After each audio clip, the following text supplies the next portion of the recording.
Muy buenas noches desde la Ciudad de México. Estas son hoy las voces, las imágenes y los sonidos de la noticia. Él es Joaquín López Dóriga. Inició su trabajo como reportero en 1968 y 2 años después ya formaba parte del equipo de Jacobo Zabludovsky en el noticiero de 24 horas. A partir de entonces, su carrera ha sido un constante ascenso. Ha entrevistado a personalidades como Moshe Dayan, Yasser Arafat, el Dalai Lama, Fidel Castro, el Papa Juan Pablo II y el Papa Francisco, a distintos presidentes de Estados Unidos y otras partes del mundo, y a todos los presidentes de México de los últimos sexenios. Estuvo al frente de Noticieros Televisa por 16 años, y hoy es columnista, conductor de radio y, sobre todo, un gran periodista. En entrevista exclusiva para Enlace Judío, Joaquín López Dóriga habla sobre su relación con Jacobo Zabludovsky, da su opinión sobre el conflicto palestino-israelí y nos cuenta cuál ha sido una de las entrevistas más impresionantes de su vida. Hola Joaquín, ¿cómo estás? Muchísimas gracias por tu tiempo. Hola, ¿cómo estás? Me gusta en verte. Pues bueno, Joaquín, estar al frente de Noticieros Televisa por tantos años te posicionó como un ícono de la información. Por eso quiero aprovechar para preguntarte, ¿cómo vislumbras el futuro de nuestro país con nuestro actual gobierno? Mira, yo soy un narrador de hechos consumados, pero nunca he sido un buen futurólogo, porque eso va más allá de mi trabajo y de mi quehacer, ¿sí? Yo doy noticias, y las noticias son hechos consumados. Cuando tú me ves que hago una predicción, pues no puedo ser, yo apenas lo que mejor me sale es ser profeta, pero del pasado, ¿sí? No se me dan las profecías. No es una mala respuesta, pero es que esa es la verdad, ¿sí? ¿Te gusta hacia dónde se está encaminando el país? No sé si me gusta o no. Vamos, nada más, si me gusta a mí no tiene ninguna importancia. Estamos sin duda ante una transformación de fondo, un nuevo régimen, una transformación de formas, incluso. Y los cambios siempre cuestan trabajo. Y cambio no siempre significa, no es un sinónimo de mejoría, ¿sí? Y yo espero que este cambio sea un sinónimo de mejoría, lo deseo profundamente. Pero eso no está garantizado. ¿Por qué? Por la misma condición humana. Y bueno, Joaquín, te formaste al lado de Jacobo Zabludovsky, Sí, así es. un comunicador que hasta la fecha sigue siendo muy controversial, porque hay quien opina que fue un títere de un gobierno corrupto y hay quien opina que fue un grande del periodismo. ¿Cuál es tu opinión personal? Para mí fue un maestro y no nos debemos detener, mucho menos anclar en las opiniones, porque cada quien tiene su opinión personal. Es respetable. Yo me refiero al hombre, al que yo conocí desde 1969. Entré a trabajar con él en 24 horas a la semana y media de haber comenzado. Empezó el 6 de septiembre de 1970. Yo estaba, el 20 de septiembre estaba en Copenhague, en la Asamblea Mundial del Banco Mundial y del Fondo Monetario Internacional. Y ahí empecé a mandarle información como nos habíamos visto, y me dijo, oye, ¿y cómo ves? ¿Ves el noticiero? Pues qué padre. Dijo, yo me voy a Copenhague a este evento. Sí, me dice, pues mándame información, ¿no? Y le mandé, y cuando regresé, pues, un día me llama, porque él era muy madrugador. Me llamó a las 7 de la mañana, me dice, ¿qué estás haciendo? Le digo, pues durmiendo. Sí. No, pues oye, pues aquí, ayer fue lunes y hoy es martes, ven por tu orden de trabajo. Y así empecé a trabajar con Jacobo en 1970, ahora en septiembre harán 49 años. ¿Qué fue lo que más aprendiste de él? La disciplina del trabajo. La disciplina del trabajo, el rigor y el amar a esto por encima de todas las cosas. Joaquín, son ya quizá millares las noticias que has dado a lo largo de tu carrera. ¿Hay alguna que recuerdes o que te haya impactado de manera especial? Sí, el terremoto de la Ciudad de México el 19 de septiembre de 1985. ¿Sí? Yo había visto terremotos en otros países, inundaciones, guerras, pero nunca había visto mi ciudad rota, desquiciada, aislada, que no sabíamos qué había pasado, que no alcanzamos a ver cuál era el tamaño de la dimensión de la tragedia. Pero veíamos, yo estaba en el canal 13 entonces y veía las primeras imágenes eran de destrucción, pero no sabíamos qué había pasado, ¿sí?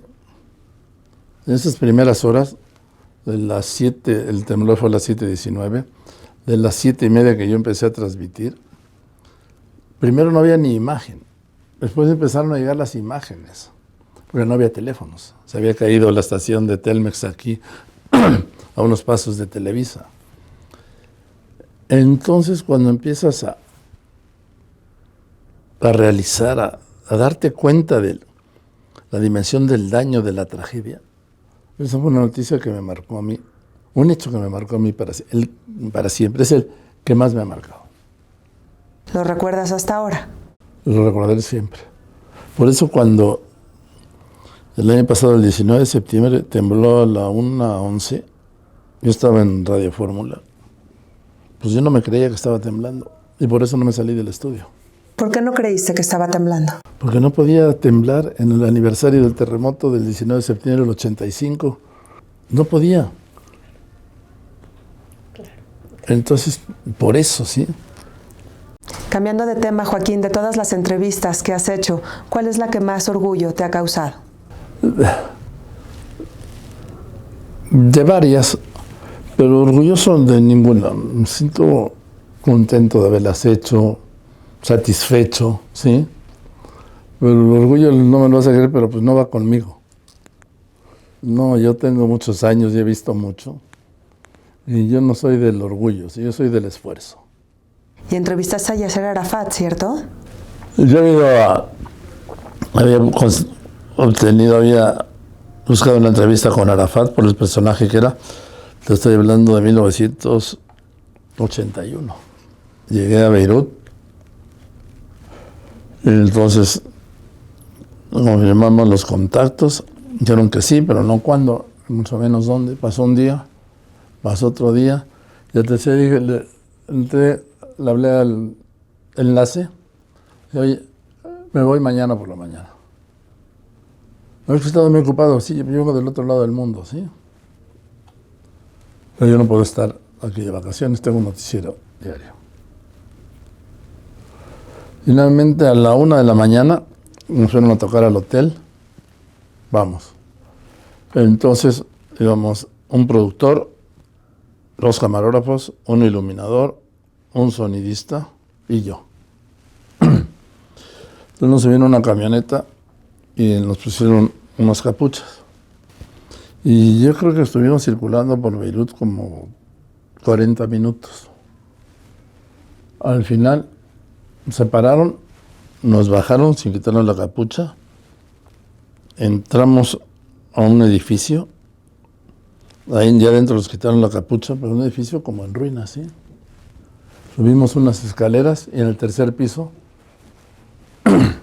estaban, bueno, todo lleno de guardias armados, ¿sí?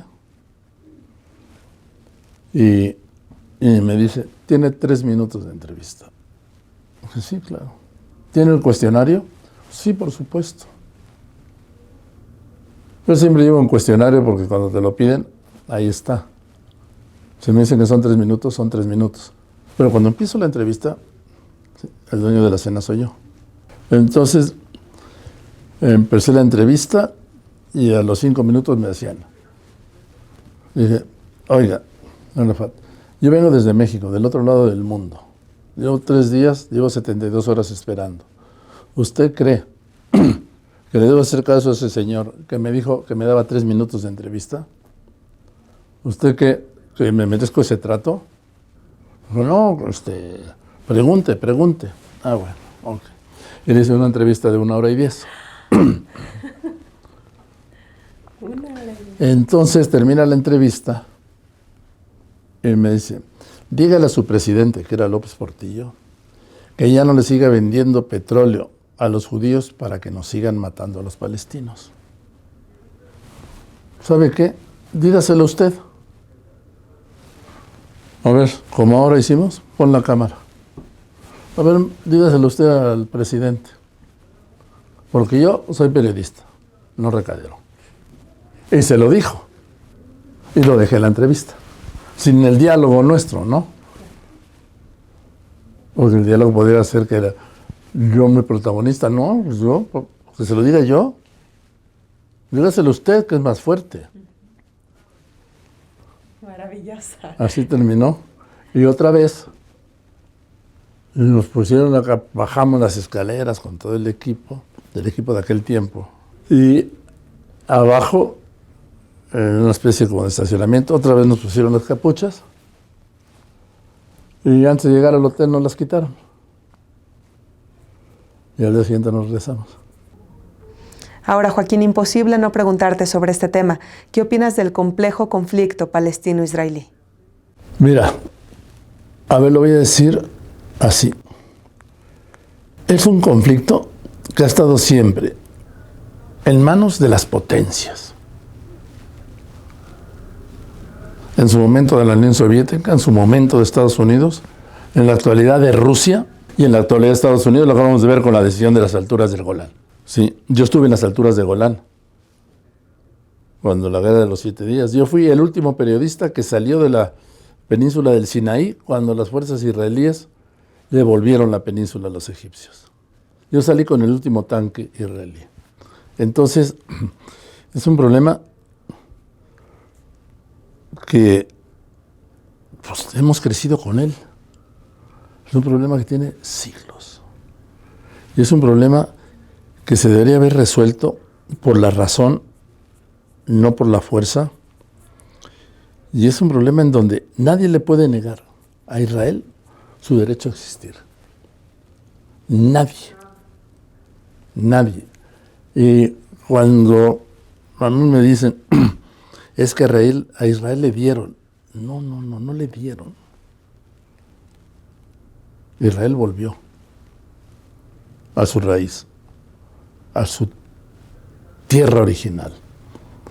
Y hoy vemos como a lo largo de los años, desde los tiempos, repito, de la Guerra Fría, este conflicto histórico sigue siendo manejado al antojo y a los intereses de las potencias. ¿Y qué papel juegan en este conflicto los medios de comunicación, que a veces resultan, la verdad, muy tendenciosos? Mira, no sé si tendenciosos. En muchos casos es producto de la ignorancia, por no ponerse a leer, a estudiar. En otros casos es producto de lo políticamente correcto.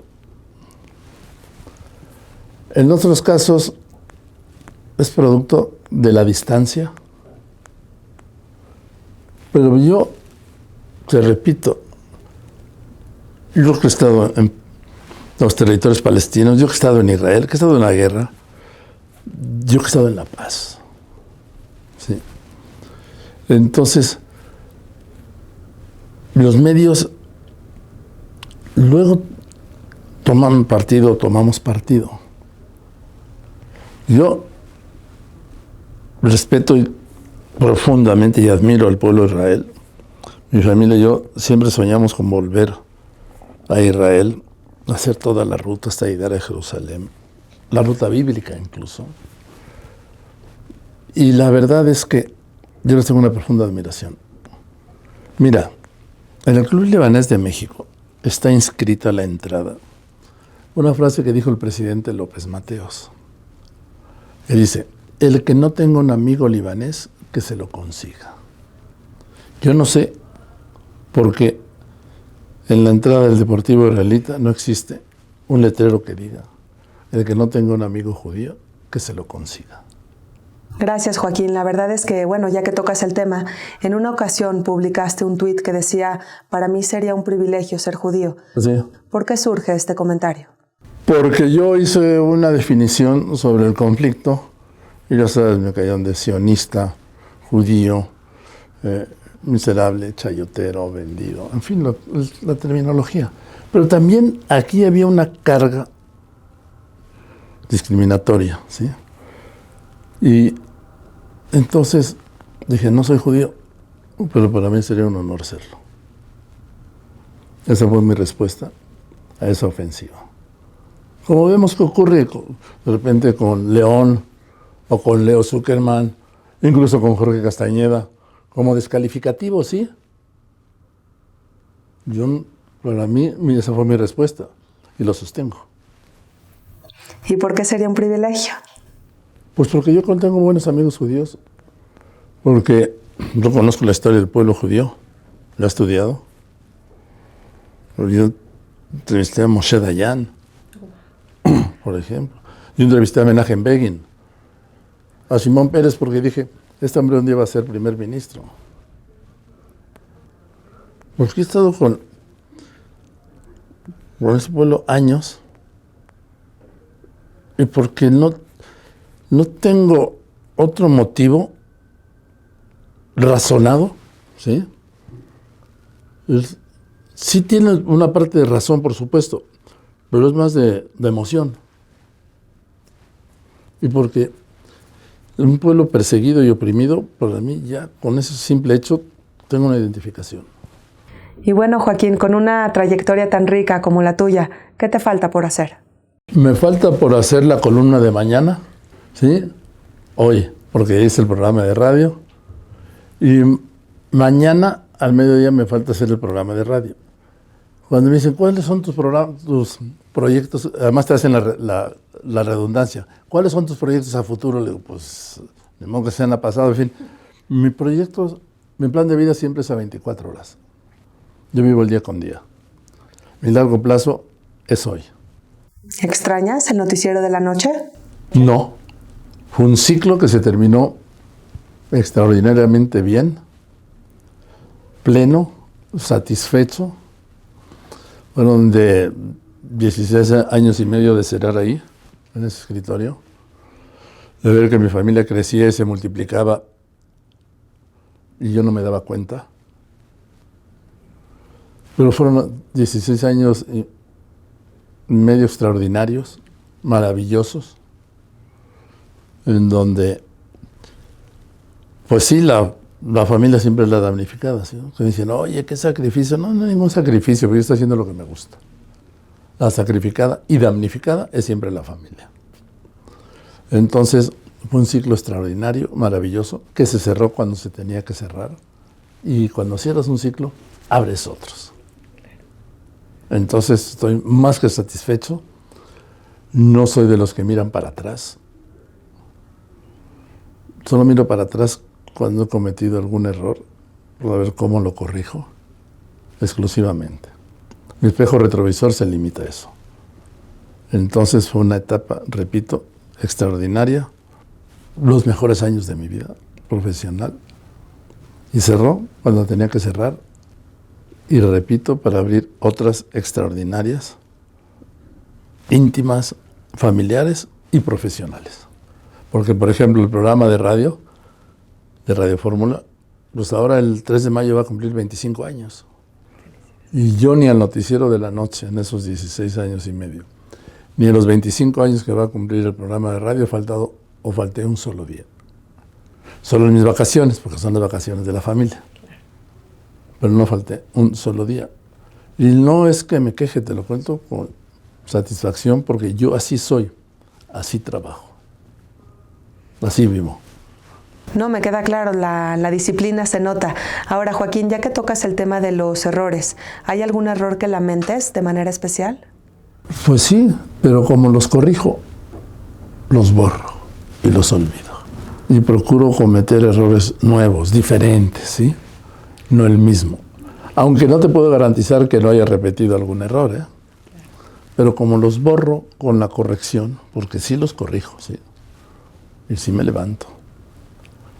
Pero también los olvido. Porque tampoco puedes vivir asfixiado y cargando ese costal, ni de errores, ni de rencores, ni de odios, ni de amarguras. Eso te mata, te asfixia. Yo no tengo ni odios, ni rencores, ni cuentas por cobrar.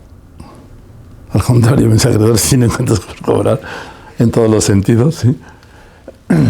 Entonces, soy un hombre feliz. ¿Y alguna vez has sentido miedo, Joaquín? ¿Miedo por haberte metido con personas muy influyentes, incluso peligrosas? Sí, pero no se me ha notado. porque no les quiero dar ese gusto. Porque lo hacen para amedrentarte, para intimidarte. Y el miedo, como los toreros, te lo tragas. Y que no se note. Porque si se nota, les das ese gusto y nunca se los di. Ni a grupos de poder económico, ni a grupos de poder político, ni a grupos de poder sindical, ni a grupos de poder empresarial, clerical, ni del crimen organizado. Jamás les dejé siquiera que olieran el miedo, aunque lo tuviera. Joaquín, finalmente, esta sí es la última pregunta. No tengo nada que hacer más que estar contigo. Teacher querido, ¿cuáles son los valores que deben de regir a un buen periodista? Mira, no sé por qué yo no soy un buen consejero. Yo estoy llenando mi segundo closet de consejos, ¿sí? Pero para mí, primero la familia. Aunque este oficio por momentos te da la impresión, o a la familia le da la impresión de que la está relegando. Es la familia, es la entrega total a este trabajo. Es amarlo, te decía, por encima de todas las cosas. Es estar dispuesto a no tener navidades, ni puentes, ni Día de las Madres, ni Día del Padre, ni ir a las fiestas de tus hijos pequeños o de tus nietos. Es una dedicación total. Y repito, es hay que amarlo por encima de todas las cosas. Y finalmente es un asunto, más que de talento, de esfuerzo, de rigor y de dedicación. Pues muchas gracias, Joaquín. Mira, tú siempre sueles entrevistar y ahora te tocó a ti ser el entrevistado. ¿Cómo te va respondiendo preguntas? No me gusta. Y tú me has sacado cosas que no sé por qué te las conté. Porque yo soy mucho mejor preguntando que respondiendo. Porque lo mío es hacer las entrevistas. Yo no doy entrevistas, no es lo mío. Lo mío es al revés, lo mío es estar ahí y los demás que estén aquí contestando. Entonces, pues no sé qué pasó, pero bueno, pues así fue, ¿sí? Y yo no soy de dar entrevistas, no. Al contrario, yo soy muy poco social, además. Pues me siento muy afortunada. Te agradezco muchísimo, Joaquín, y que sigan los éxitos. Gracias, que siga la vida. Que sigan los éxitos y la vida. Gracias. Eso, que estés muy bien, gracias. Gracias.